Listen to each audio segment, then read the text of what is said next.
C'est complètement foot avec les magasins La Foire Fouille.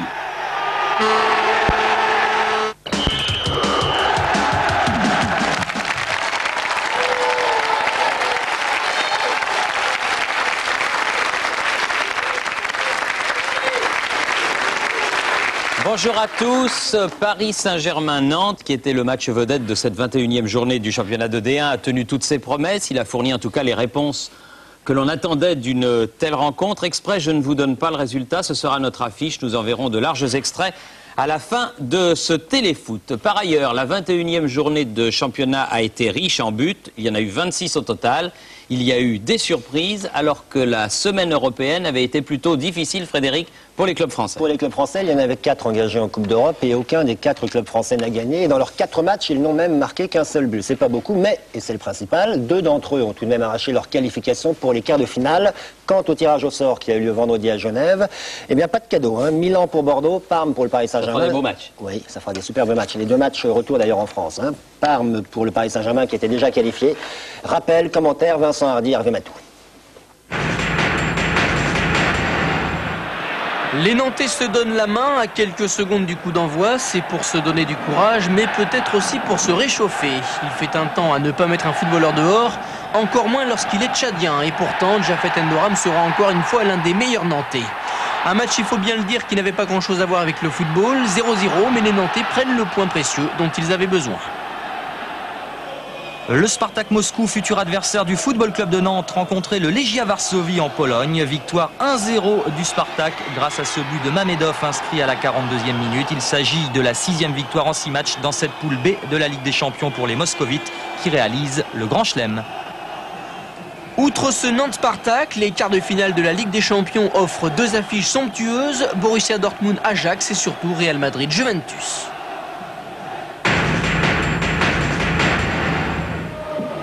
Le PSG ne pouvait pas tomber plus mal. Le PSG affrontera en quart de finale de la Coupe d'Europe des vainqueurs de coupe l'équipe italienne de Parme que l'on voit ici à l'œuvre en 8e de finale retour de cette Coupe des Coupes contre les Suédois d'Almstadt. Les Parmesans avaient été défaits 3-0 en Suède et ils s'imposent 4-0 chez eux au retour. On a vu les 2 premiers buts inscrits par Inzaghi et Dino Baggio. En seconde période, Stoichkov permet aux 2 équipes de revenir à égalité sur l'ensemble des 2 matchs et toujours dans le temps réglementaire. C'est Inzaghi dont le tir est contré par Anderson qui permet à Parme de se qualifier. En Coupe de l'UEFA, déception pour le RC Lens qui, avec le 0-0 du match aller, pensait être en bonne position pour atteindre les quarts de finale pour la première fois de son histoire. Les Lensois ont été surclassés par le Slavia de Prague, vainqueur au cours de la prolongation 1-0, un but de Poborski. Voici peut-être le plus beau but de la Coupe d'Europe inscrit mercredi soir par Zinedine Zidane pour Bordeaux contre Séville à Séville. Les Bordelais s'étaient imposés 2-0 à l'aller. Au bout de 4 minutes de jeu en terre espagnole, ils mènent 1-0 grâce à ce but génial de Zinedine Zidane. Quel coup d'œil du meneur de jeu de l'équipe de France et des Girondins de Bordeaux qui lobe le gardien de Séville de près de 35 mètres. Bordeaux à ce moment-là mène 3-0 sur l'ensemble des 2 matchs. Les Sévillans n'abdiquent pas et c'est Alexis qui égalise pour Séville. Je vous rappelle que les Sévillans pour se qualifier doivent s'imposer par 4 buts à 1. Ils ajouteront un 2e but juste avant la pause par Stozic de la tête à la suite de ce corner. 2-1, ce sera le score final malgré les efforts des joueurs sévillans, notamment sur ce coup franc de Jarny, repoussé par le poteau de Gaëtan Huard. Bordeaux, rescapé de l'Intertoto, est en quart de finale. Et en quart de finale, c'est le Milan AC que devront affronter les Bordelais. Les Milanais qui, après Strasbourg, se sont débarrassés du Sparta de Prague. C'est au match aller que les Italiens avaient fait la différence grâce à Giorgio Weah, auteur des 2 buts de la partie, le premier de la tête, le deuxième sur une superbe reprise de volley. Au match retour, les Milanais ont assuré en obtenant le match nul 0-0. Seul problème pour eux, le carton jaune concédé par Giorgio Weah sur une pelouse enneigée. Ce carton jaune privera le franco-libérien du match aller contre les Girondins. C'est toujours ça de prix, mais il n'est pas sûr que cela soit suffisant. Alors les clubs français ont souffert, mais enfin ils sont qualifiés pour les quarts de finale, 3 d'entre eux, un par coupe, et ils sont deuxièmes, il est bon de le préciser, au classement général de l'UEFA derrière l'Italie, ce qui leur assure encore 4 clubs, non pas pour la saison prochaine, mais pour la saison d'après. Le classement sur les 5 dernières années. 3 clubs en quart de finale, ce n'est pas un record, c'est un record égalé, puisque déjà à 4 reprises, on avait trouvé un trio d'équipes françaises à ce stade de la compétition. L'année dernière, déjà, il y avait PSG, Auxerre et Nantes. Et à noter que c'est la 4e année consécutive que le Paris Saint-Germain se retrouve en quart de finale d'une Coupe d'Europe. C'est un grand club aujourd'hui, le PSG. Belle continuité en tout cas. On passe au championnat.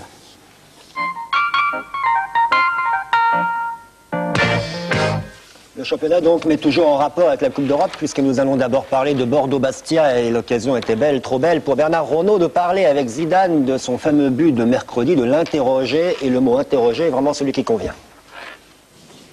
Après 3 jours d'enquête, l'auteur du coup de Séville vient d'être arrêté. C'est un Bordelais, un certain Zidane. Un enregistrement vidéo, maintenant aux mains de la police, a permis l'arrestation de Zidane, dont l'interrogatoire vient de commencer au Haillan. Vous étiez où mercredi soir? À Séville. Vous avez des témoins? Il y avait 42 000 spectateurs. 42 000. Et qu'est-ce que vous faisiez là-bas? Ben, on faisait un match de Coupe d'Europe qui était très important. Vous avez bien réfléchi à ce que vous avez fait? Vous vous en souvenez là un petit peu? Ouais, je me vois bien l'image, ouais. Et comment ça se passe? Vous vous souvenez? Parce que moi là, j'ai un rapport à faire, j'aimerais bien que ça soit très précis. Comment ça se passe là? Ben, un dégagement de Gaëtan Huard. Qui c'est Gaëtan Huard? Gardien de but. Et après? Gardien de but, d'accord. Déviation d'Anthony Bancarel. Qui c'est Qui est notre encore, ce avant-centre. Bancarel? Qui ça?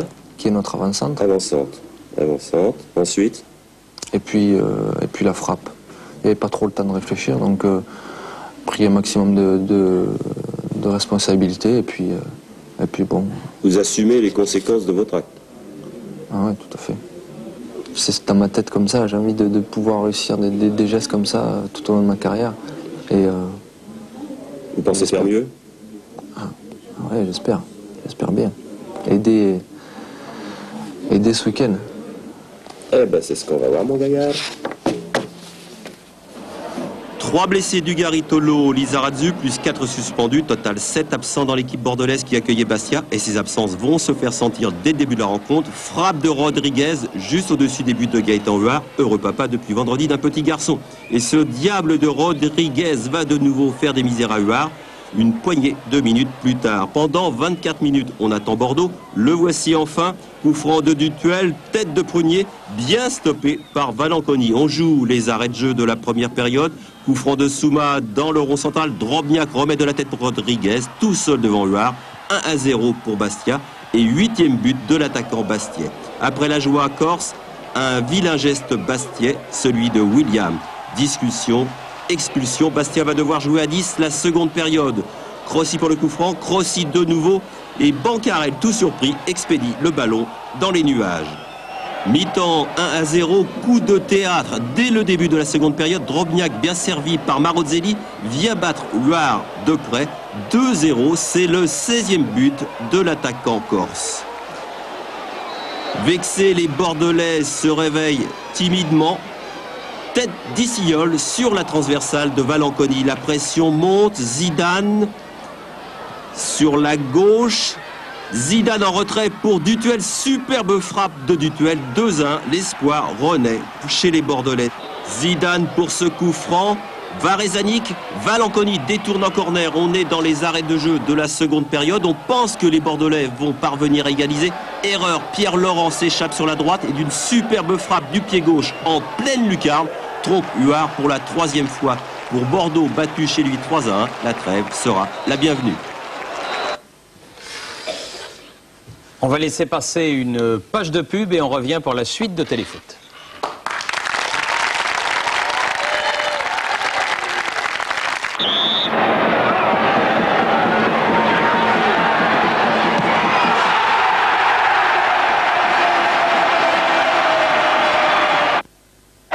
Téléfoot, c'est complètement foot avec les magasins La Foire Fouille.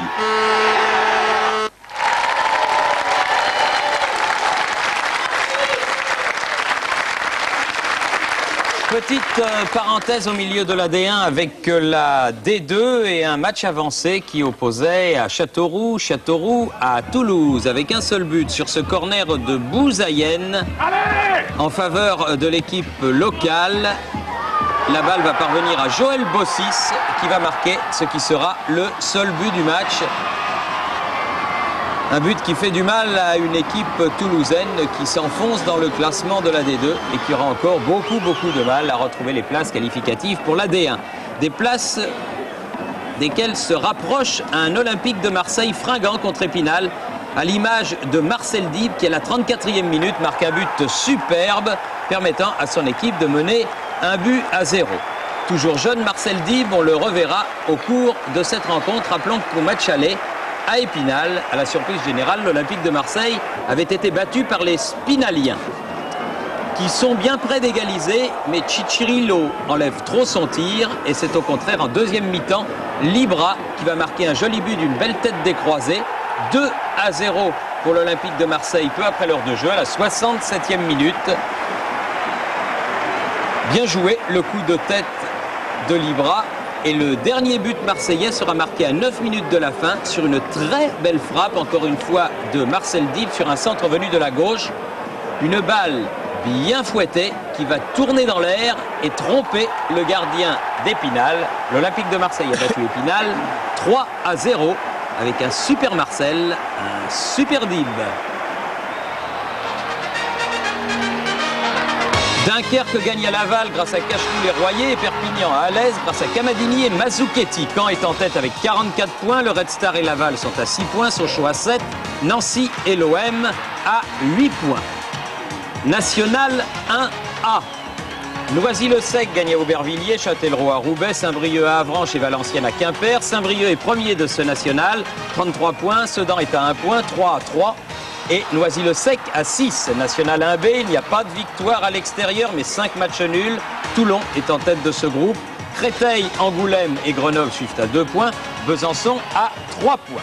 Retour à la D1 avec la rencontre Lyon-Le Havre et les mésaventures, Pascal, d'un autre Pascal Olmeta. Oui, et c'est une étrange affaire puisque Pascal Olmeta a été mis en examen pour détention et mise en circulation de fausses monnaies après les accusations du comptable de l'Olympique de Marseille. Néanmoins, de l'Olympique de Lyon, pardonnez-moi. Néanmoins, ce comptable s'est rétracté devant le juge. Donc, Pascal Olmeta, a priori, est blanchi. Néanmoins, il reste mis en examen et il devrait bénéficier d'un non-lieu. Hier soir, il a joué. Hier soir, il a joué. Il a bien joué d'ailleurs. Ce fut un match spectaculaire entre Lyon et Le Havre avec une fin de semaine, il est vrai, agitée, perturbée à Lyon. Marianne Macron.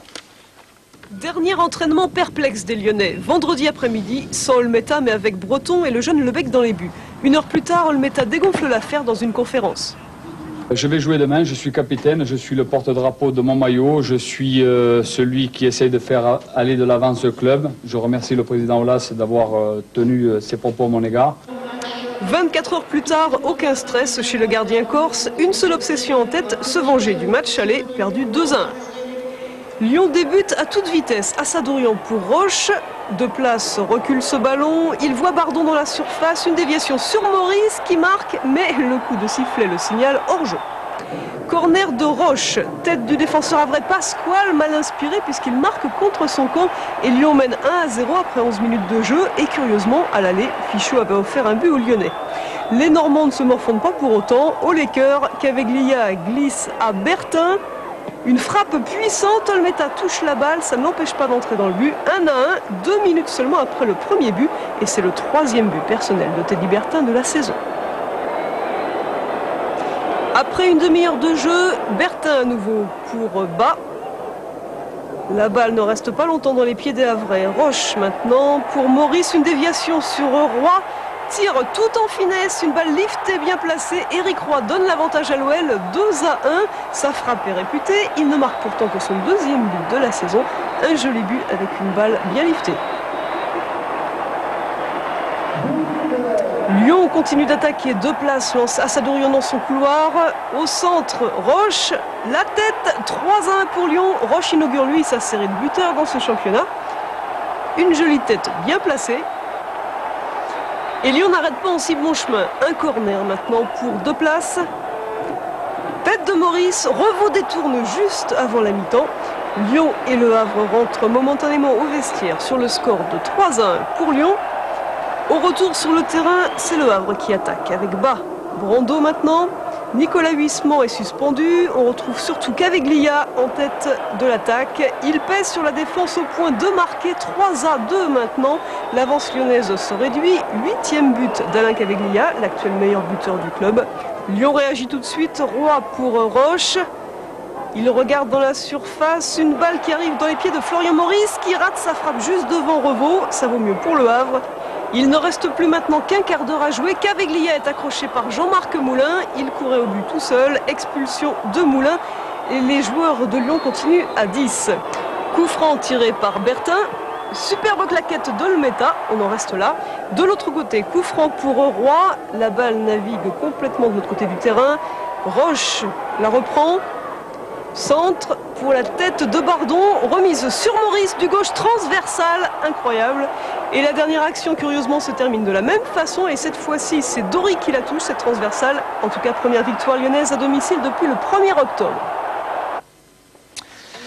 Guingamp, l'équipe surprise de ce début de championnat, Frédéric, se rendait à Nice. Oui, et les Guingampais, une semaine après avoir tenu le Paris Saint-Germain en échec 0-0 sur leur terrain, comptaient une fois encore sur leur défense, les meilleurs du championnat, pour faire échec aux intentions des joueurs de la Côte d'Azur, Thierry. Nice-Guingamp, Vincent Hardy. Nice en rouge et noir et 13e de notre championnat recevait Guingamp hier soir au stade du Ray. Guingamp qui est actuellement 6e. On joue depuis 17 minutes. Faute de Laspal sur Debat. Carton jaune pour le défenseur guingampais. Petite faute, grosse conséquence. Le coup franc est de Collet. Debat contrôle et bat Angelo Hugues de près. Après 18 minutes de jeu, Nice mène 1-0. Il s'agit du 8e but cette saison pour James Debat. Il réussit à contrôler et à pousser ce ballon dans les buts guingampais du bout du pied. 25e minute, Nagbé, il alerte sur la droite, Collet, centre instantané pour Ipois qui reprend et de 2-0 pour l'OGC Nice après 25 minutes de jeu. Et 7e but en championnat pour Samuel Ipois. Ipois-Debat, un duo qui fonctionne. À eux deux, ils ont déjà inscrit 15 des 25 buts niçois en championnat. Letizy un peu plus tard arrête bien ce coup franc de Xavier Gravelaine. Les Guingampais vont réduire le score à la 73e minute. Centre de Dallé, reprise de Ray. Cela ne suffira pas. Nice s'impose 2-1. Il y a beaucoup d'équipes qui se sont cassées les dents, comme Nantes, comme Paris Saint-Germain. Nous, on arrive à les faire plier 2 fois en première mi-temps. Et c'est un match de grande qualité. Je pense qu'il faut remercier tous les joueurs de l'OGC Nice d'avoir donné un match de ce tel niveau. 4 matchs maintenant de la première division, 21e journée. Pascal. Et un petit tour dans le Nord pour débuter à Lille avec un garçon qui marque des buts, Jason Boutoil, pour le public. Pour faire plaisir au public, Lille est en blanc bien sûr. Les Verts de Saint-Etienne, après 6 minutes de jeu, vont encaisser un premier but à la suite de cette action. C'est Boutoil qui récupère le ballon. Il a 20 ans, Boutoil, on en a parlé ici. Il y a de cela quelques semaines, il marque son 4e but de la saison et c'est l'un des espoirs à la fois de Lille et du foot français. 1-0, 9e minute, un pénalty pour une faute de Leclerc sur Moravchik. Pénalty sifflé par Monsieur Bray. Moravchik et but, égalisation. Eh bien non, puisque Monsieur Bray redonne le pénalty à tirer. Alors Moravchik, une deuxième fois de l'autre côté, un partout. Il n'avait pas tiré du gauche la première fois, il n'a pas fait gauche-droite. En tout cas, il a marqué le but et Moravchik va bénéficier d'un autre pénalty pour une faute provoquée par Sigan. Un deuxième pénalty. Alors vous disiez qu'il avait tout à l'heure frappé du droit. Eh bien, il frappe toujours du droit, mais cette fois-ci, c'est sur la barre transversale. On écoute. On pouvait ramener 3 points, mais le fait de ramener un point de Lille est très important pour nous. Il permet de laisser Lille à 6 points. Et nous, on engrange un point de plus dans cette course au maintien. Et surtout, on affile d'affilée, il y a 3 résultats intéressants. La preuve par 9, puisque Rennes restait sur 8 matchs sans défaite sur le stade de la Route de Lorient. Et ça commence plutôt bien, puisqu'à la 22e minute, Viltord passe devant la défense de Montpellier et d'un tir croisé trompe Bruno Martini. 1-0 pour le stade rennais. Ce sera la marque à la mi-temps. L'homme invisible a encore frappé. Viltord, international espoir, qui espère bien, comme tous ses camarades, se retrouver à Atlanta. Mais pour cela, il faudra battre l'Allemagne. Le match retour a été fixé à Metz. Deuxième mi-temps, 51e minute, corner pour Montpellier. La balle parvient à Lefebvre, complètement isolé. Et le buteur montpelliérain égalise. Un but partout. Ce sera le score final. Match nul entre Rennes et Montpellier.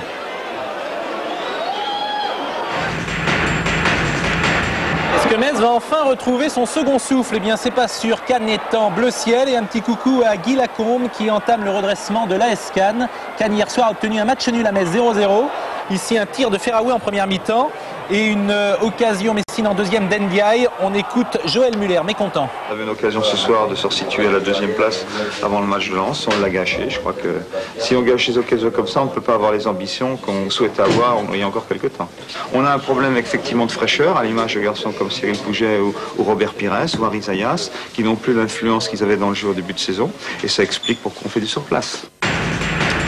Duel de lanterne entre les mal classés Martigues et Guignon. Le match se déroule à Martigues, qui ouvre la marque à la 42e minute sur une faute de Boumnigel, le gardien de but de Guignon. Mazonkini a repris le ballon et marqué.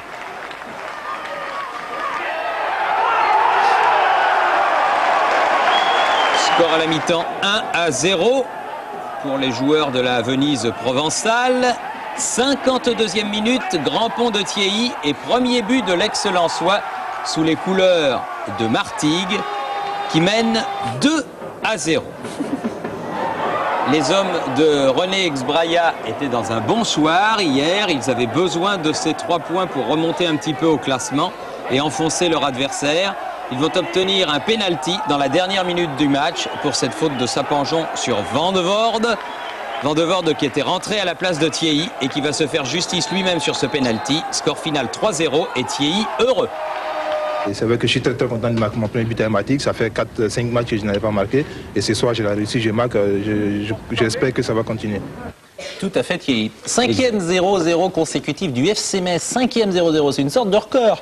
Un but sur les 8 derniers matchs pour Metz, c'est également une sorte de record. Et dernière victoire, ça c'est pas un record, il y a à peu près 2 mois, le 14 octobre de Metz face à Bordeaux. C'est dur pour Metz. Là encore, le passage du Paris Saint-Germain en Lorraine a fait beaucoup de mal, dans le bon sens du terme, bien entendu.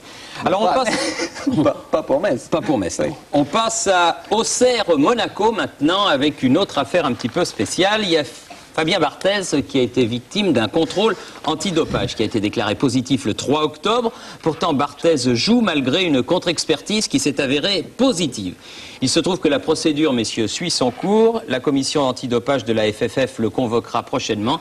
Il risque de 0 à 3 ans de suspension ferme, Fabien Barthez, ou une suspension qui peut être assortie du sursis. On suit l'affaire pour vous. Et Philippe Huy suit Auxerre-Monaco.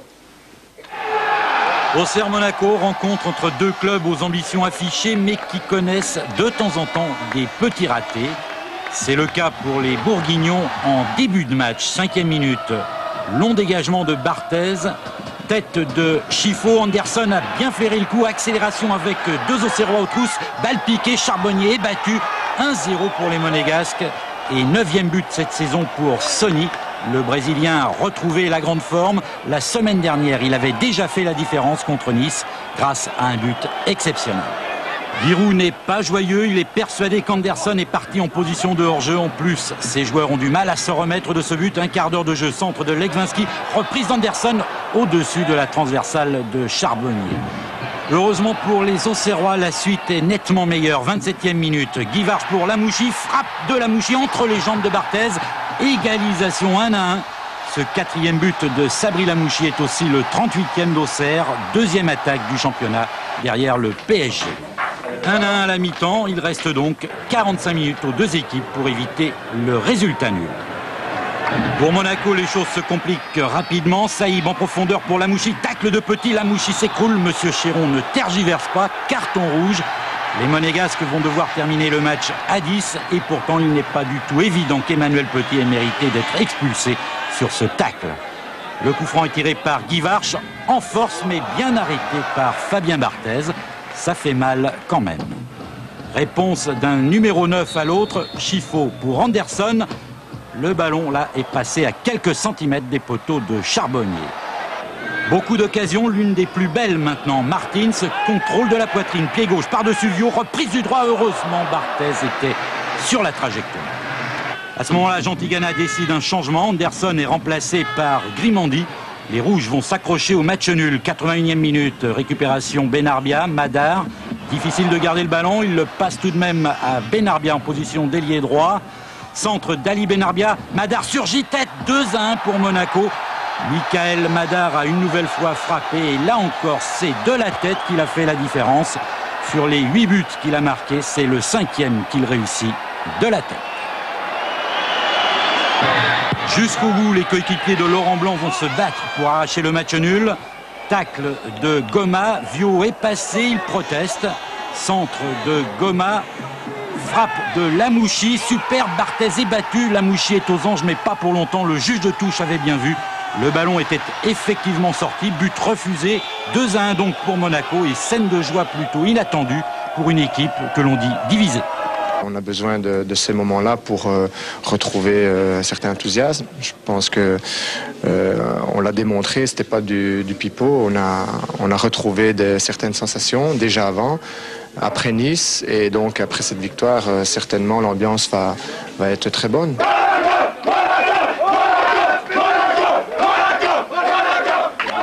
Oui, belle ambiance, effectivement, Monaco, ils nous retrouvé cette ambiance. Il ne nous reste plus qu'un match à voir, PSG Nantes, ce sera notre affiche tout à l'heure. En attendant, on retrouve pêle-mêle des images fortes, des actions insolites, des buts étonnants. C'est Marianne Macot, c'est Crampon Aiguille.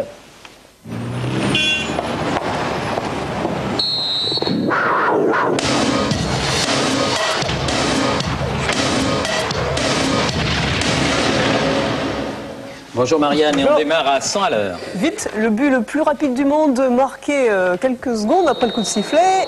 1, 2, 3, 4 secondes et but de Damien Mori, c'est un Australien. C'était lors du match Sydney-Adélaïde, c'est un joueur d'Adélaïde. Et c'est le but le plus rapide du monde, 4e seconde. Le but de Michel Rio pour Caen avait été marqué au bout de 8 secondes, mais c'est lui le plus rapide jusqu'ici, il a largement battu. Oui, ce sera difficile de faire mieux. Effectivement. La force de conviction de Luis Fernandez maintenant appliquée au match Guingamp-PSG. Luis veut vraiment prouver à tout le monde qu'il y a une main. Il y a une main d'un joueur de Guingamp, non? Il a touché et eux la balle, hein. La balle. Ah oui. Et eux. Alors le banc ne réagit pas, alors qu'est-ce qu'il va faire? Devant le caméraman. On n'a pas les ralentis, c'est dans le quart. Ouais. Moi, j'ai pas vu, moi. Ouais, bon, on ne saura jamais finalement. Il y a des ralentis dans les caméras. Oui, pas toujours. Notre réalisateur François-Charles Bidot. Pas ce jour-là. Gérald Passy et Franck Durix au Japon se sont bien intégrés non seulement à leur club de Nagoya, mais en plus dans la société japonaise, puisqu'ils font même des bonnes actions. On leur a demandé, au titre de personnalité qu'ils sont, de représenter les policiers et surtout de sensibiliser les gens à la criminalité à Nagoya. Vous voyez, gentiment, ils remettent des petits prospectus et eux se sont penchés sur le problème de la criminalité dans leur grande ville de Nagoya. Non. On leur a dit, oui, il y a 2 crimes à Nagoya. Ils dit, ah bon, par jour? Ils disent, non, par an. La balle, bon, c'est pas grave alors. Pas beaucoup, hein. 2 par an, ça va. Là-bas, les stars doivent faire des BA, vous nous expliquez de temps en temps. Qu'est-ce que vous feriez comme bonne action, vous, Thierry? C'est tous les jours, vous Thierry. Inspecteur de Quand vous arrivez au bureau. tous les jours. Tous les jours. En ce moment, je me transforme en taxi. C'est ça. Georges Weah connaît l'année de tous les honneurs. Non seulement il a reçu le 11 d'or, il va sûrement recevoir le ballon d'or. Et en plus, le Liberia a émis pour lui des timbres à son effigie. Ils sont beaux. Il continue d'ailleurs à faire des exploits puisque dimanche dernier, dans le match Lazio-Rome Milan AC, il a inscrit le dernier but, le seul but, à 4 minutes de la fin. Magnifique. Et après, qu'est-ce qu'il a fait, Georges? Ce qu'on appelle une Borelli, il embrasse la pelouse. Et après, tous les joueurs du Milan AC se sont précipités d'ailleurs pour l'embrasser. Y compris Baggio qui était sorti quelques minutes auparavant et qui est revenu en petite tenue pour lui faire la bise. Et tout le monde, même Capello. Ouais. Après Rocheteau, on découvre quelqu'un d'autre, 2 personnes d'ailleurs au cinéma, 2 joueurs, les frères Cantona, Joël et Eric. Dans le film d'Étienne Chatiliez, Le bonheur est dans le pré, aux côtés de Michel Serrault et de Sabine Azema. Et de toute façon, si je ne suis pas mort avec ce verre d'Armagnac, je ne mourrai jamais. Quel casse-couille.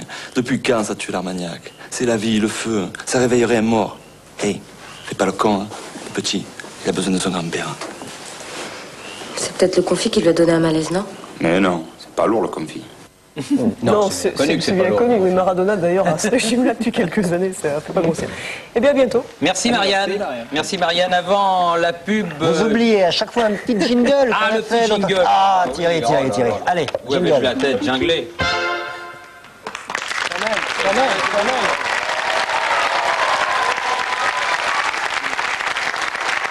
Et avant la pub, vous disais-je, 2 revues qui viennent de paraître. Le numéro de 11 mondial avec Weah, roi du Liberia et prince de Milan. Et puis la dernière production de Football Interview avec notamment une interview de Michel Platini et de David Ginola. Pub et on se retrouve pour PSG Nantes.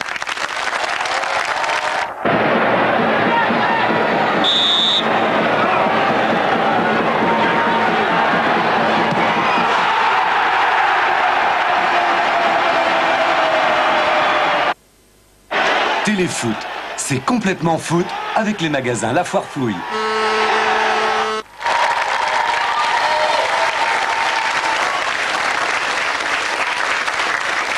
PSG Nantes, Pascal, c'est l'affiche. Match exceptionnel. Match exceptionnel, extraordinaire hier soir au Parc des Princes du Paris Saint-Germain. Alors c'est vrai, à Nantes, il y avait des blessés, Ferry, Makelele, Wedek, Pignol, mais Paris a également son lot de blessés avec Roche, Ngoti Mahé. C'est parti pour 8 minutes d'un match fou.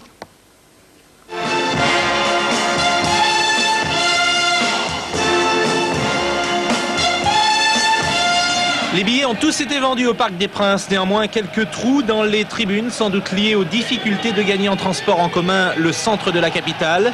Une température hier soir plus douce que ces jours derniers.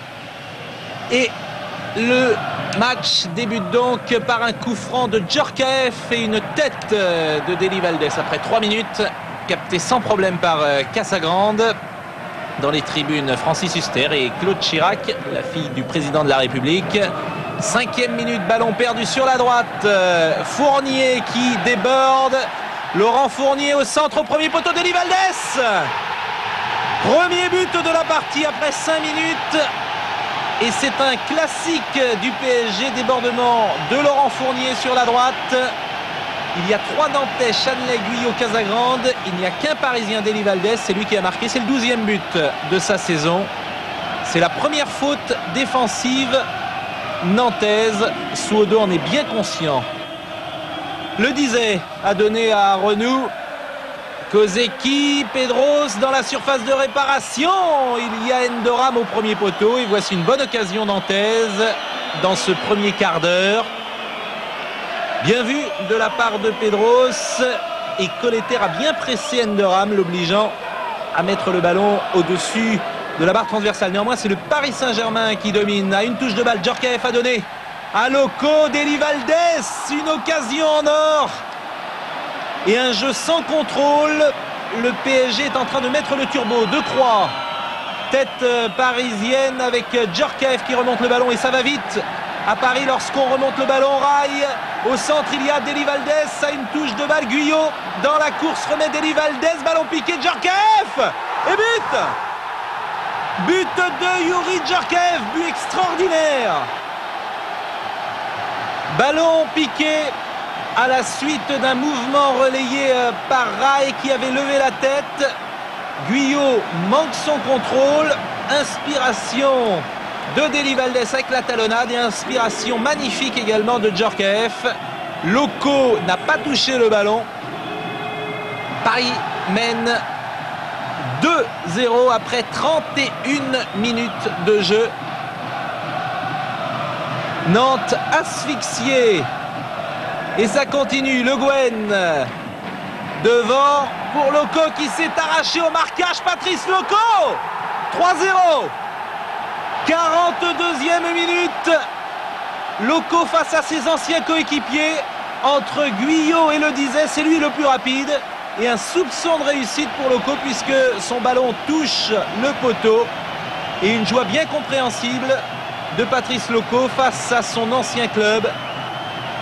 Le PSG mène 3-0 à la mi-temps et avec cette caméra placée sur l'attaquant parisien, l'amorti de Patrice Loco, la frappe enchaînée de l'extérieur du pied droit. Ouf, c'est très dur pour les Nantais, toute la détresse dans leur visage. Jean-Claude Suodo, le masque des mauvais jours. Beaucoup de sérénité en revanche du côté parisien. Luis Fernandez est revenu pour la deuxième période et de nouveau un ballon perdu sur la droite. Récupération Fournier. Guyot, mauvaise relance. Loco qui manque la frappe. Rail, de nouveau un ballon piqué, but. Un but qui est la réplique du but de Djorkaeff de la 32e minute. Et toujours rien à faire pour Casagrande.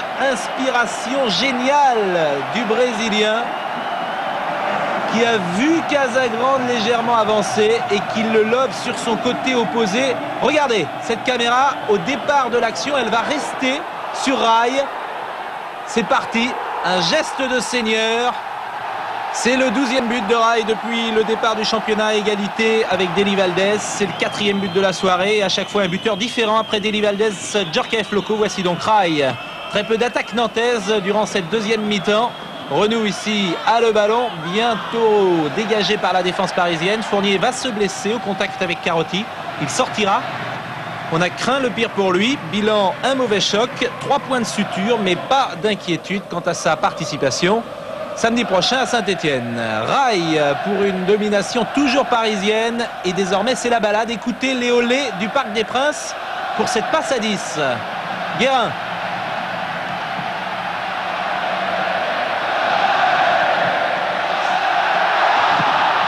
Le centre était de Colletter et la reprise d'Oliasser. Les Parisiens s'en donnent à cœur joie. Rail, Djorkaeff, Loco qui est parti et qui est rattrapé dans la course coup franc à une vingtaine de mètres. Et pour le frapper, un ancien Nantais reconverti au poste de libéraux ces dernières semaines. Il s'agit de Paul Le Guen sur la barre transversale. Une nouvelle occasion parisienne.